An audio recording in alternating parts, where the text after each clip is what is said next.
દેશી ગુજ્જુ કિચનમાં તમારું સ્વાગત છે। આજે આપણે બનાવીશું કારેલાની સબ્જી। એના માટે 250 કારેલા લીધા છે। તેને 3 થી 4 પાણી મીઠાવાળા પાણી ધોઈ નાખ્યા છે। 2 મોટી ડુંગળી લીધી છે સમારીને, રાઈ, જીરું, હિંગ, સ્વાદ અનુસાર મીઠું, 2 ચમચી મરચું, હળદર અને લસણને કૂટીને લઈ લીધું છે। હવે આપણે ગેસ ચાલુ કરી દઈશું અને એના ઉપર મોટું પેન મૂકીશું અને હવે 2 મોટી ડેકલી તેલ વેડીશું।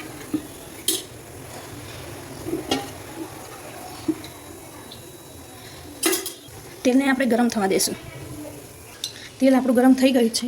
હવે તેમાં આપણે રાઈ નાખીશું અને રાઈને ફૂટવા દઈશું। રાઈ ફૂટી જાય એના પછી આપણે જીરું નાખીશું, અંદર હિંગ નાખીશું, પછી લસણ નાખીશું અને લસણને સાતળવા દઈશું થોડું।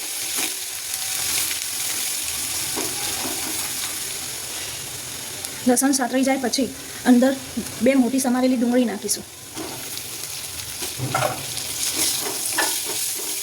ડુંગળીને હલાવતા રહીશું અને હા, ગેસની ફ્લેમ લો કરી દઈશું।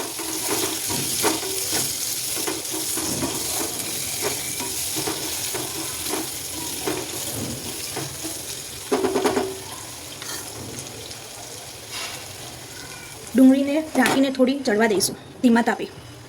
વચ્ચે આપણે એકવાર પેન ખોલીને ચેક કરી લઈશું।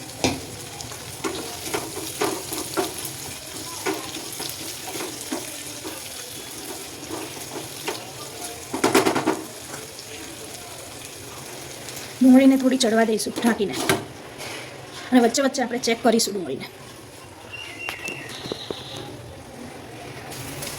ડુંગળી થોડી ગોલ્ડન બ્રાઉન જેવી થઈ ગઈ છે। હવે એમાં આપણે કારેલા નાખી દઈશું।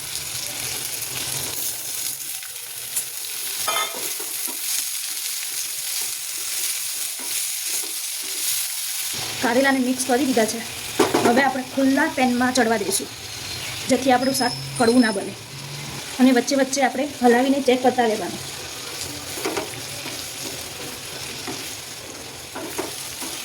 આ રીતે વચ્ચે વચ્ચે ચેક કરતું રહેવાનું જેથી આપણું શાક ચોંટી ના જાય પેનમાં નીચે। હવે આપણે અંદર 2 ચમચી જેટલું મરચું, 1 ચમચી જેટલી હળદર અને સ્વાદ અનુસાર મીઠું નાખી દઈશું અને હવે આ બધું મિક્સ કરી લઈશું।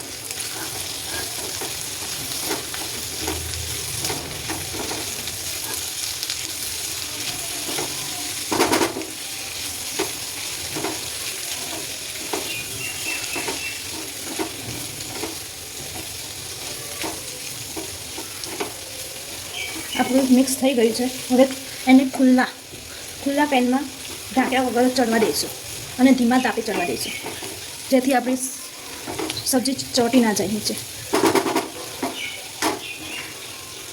વચ્ચે વચ્ચે આપણે ચેક કરતા રહીશું જેથી આપણી સબ્જી ચોંટી ના જાય નીચે પેનમાં કે દાજી ના જાય।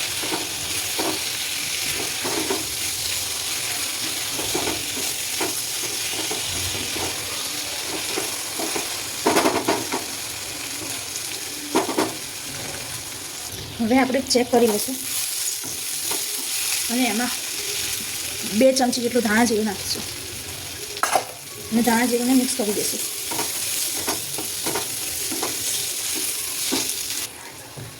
હવે તમે જોઈ શકો છો કે આપણું શાક કેવું મસ્ત થઈ ગયું છે ચડીને। જુઓ, હવે આપણે ગેસને બંધ કરી દઈશું।